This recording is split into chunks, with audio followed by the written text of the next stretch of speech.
पिछले 75 सालों में पाकिस्तान 23 बार IMF से लोन ले चुका है, जिसकी टोटल अमाउंट है $140 बिलियन, यानी 70 लाख करोड़ रुपए।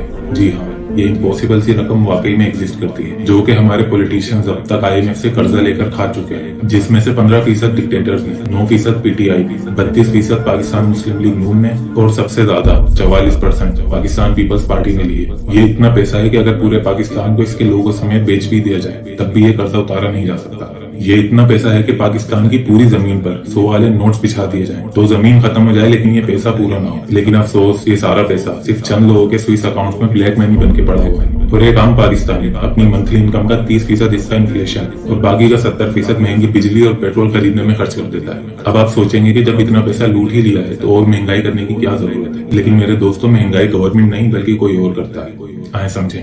इमेजिन करें कि आपकी एक दुकान है जिसे चलाने के लिए आपने बैंक से कर्ज लिया हुआ है, जिसके बदले आपने वही दुकान गिरवी भी रखवाई हुई है और आपको कर्जा देते वक्त बैंक ने ये शर्त रखी थी कि आप चीजें मेरे हिसाब से महंगी करके बेचेंगे ताकि आप मेरा कर्जा जल्द से जल्द उतार सकें। तो यहाँ वो दुकान है पाकिस्तान, और महंगाई होने का सीधा ताल्लुक उस कर्ज से है जो हमने IMF से ले रखा है। IMF, इंटरनेशनल मॉनेटरी फंड, वो इदारा है जिसे दुनिया के तमाम 190 मुल्कों ने अपनी फाइनेंशियल स्टेबिलिटी के लिए बनाया था ताकि गरीब मुल्क भी तरक्की कर सके। सीधी जबान में एक बैंक जो लोगों की चीजें गिरवी रखकर उन्हें सूद पर कर्ज देता है। फर्क बस ये है कि इस बैंक में कर्ज लेने वाले से नहीं बल्कि गिरवी रखी हुई चीज से वसूल किया जाता है, और गिरवी रखी हुई चीज है हमारा पाकिस्तान। दुकान चलाने वाले कर्ज ले लेकर चेंज होते रहते हैं और पाकिस्तान पर कर्जा बढ़ता रहता है, जिसका सीधा बोझ आपके और मेरे कंधों पर टैक्स की सूरत में गिरता है। और आज हमारी हालत ये हो चुकी है कि महंगाई की वजह से 60% पाकिस्तानी किसी न किसी नफसियाती मर्ज का शिकार है और हालात से मजबूर। रिश्वत, करप्शन, झूठ, स्ट्रीट क्राइम, सीधी जबान में चंद पैसों की खातिर लोग अपना जमीर बेचने पे मजबूर है। भूखा तो खैर आज भी कोई नहीं सोता, लेकिन पेट भरने की जुस्तजू में हराम और हलाल का फर्क खत्म होता जा रहा है।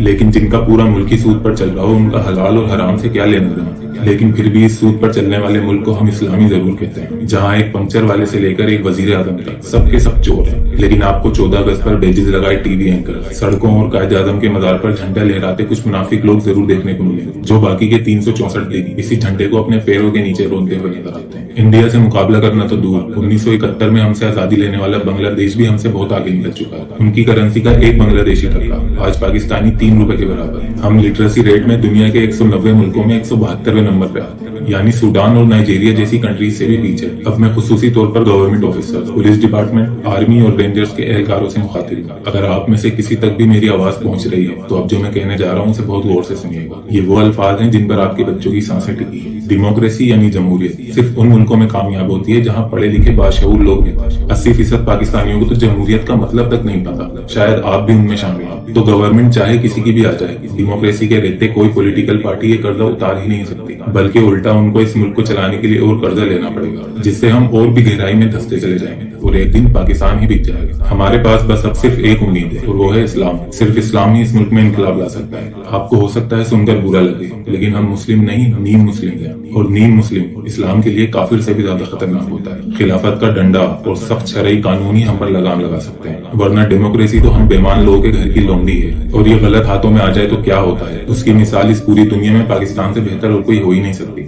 नीम मुस्लिम ही सही, लेकिन इतना तो सबको पता होता है कि इस्लाम मुल्क से बड़ा होता है। चंद पैसों के लिए जिस गवर्नमेंट के आप मुखलिस बने हुए हैं वो आपके बच्चों के मुस्तकबिल के लिए सबसे बड़ा खतरा है। तो आप सब और बाकी पाकिस्तानी बाकी झंडों के नीचे से निकलेंगे और इस्लाम के झंडे के नीचे एक हो जाए, इससे पहले कि पाकिस्तान इस दुनिया के नक्शे से ही मिट जाए।